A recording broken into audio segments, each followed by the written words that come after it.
You've just sat down at a banquet in ancient Greece. The wine is flowing, the poetry is fine, and the ceiling is about to collapse. Because when it does, 50 people are crushed beyond recognition. Families are left distraught, and then somehow, a poet named Simonides steps forward and identifies every single body. Not with forensics, not with fingerprints, but with memory. This moment, over 2,000 years ago, wasn't just miraculous. It was the accidental invention of one of the most powerful study hacks in history, the memory palace.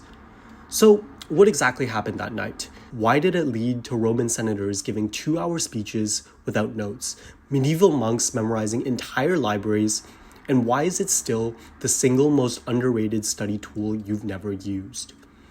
Here's what Simonides noticed. He didn't just remember who was at the banquet, he remembered where they sat, location-anchored memory. That one insight evolved into what's called the Method of Loci, or more dramatically, the memory palace. And the Romans ran with it.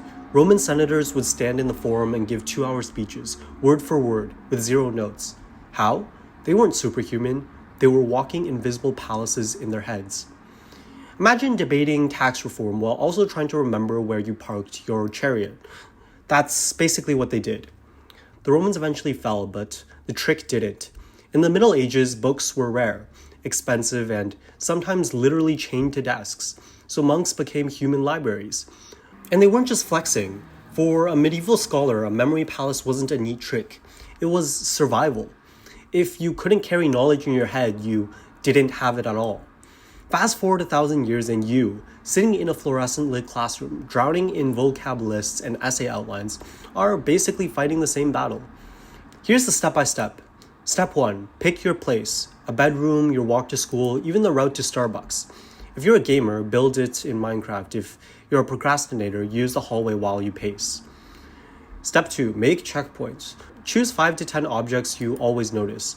Bed, desk, closet, fridge.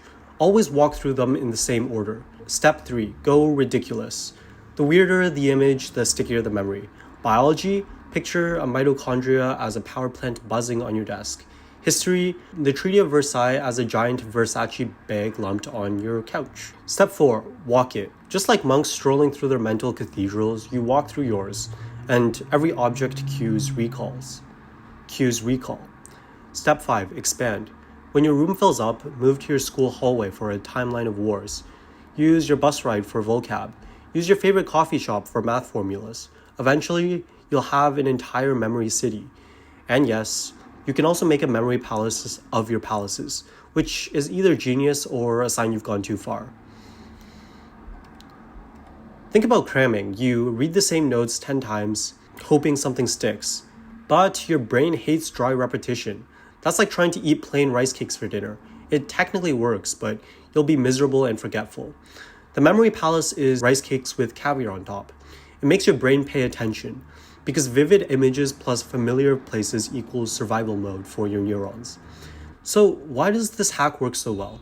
Because your brain is terrible at spreadsheets but fantastic at video games. It's bad at raw facts but world-class at identifying maps, places, and images. That's why you can picture your kindergarten classroom in detail, but can't remember your friend's new phone number. The memory palace hijacks this quirk, turning uninteresting information into a mental walkthrough.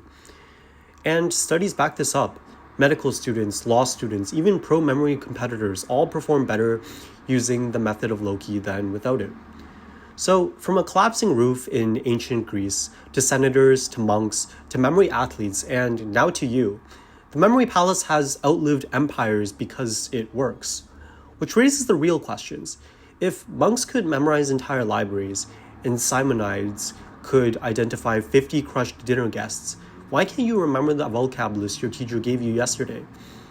Maybe it's time to build your own cathedral. A poet stepped outside for air. When he returned, 50 people were dead and crushed beyond recognition. The poet was Simonides of Chios. To grieving families, it was a miracle. To history, it was the birth of a memory system so powerful, it is still used today.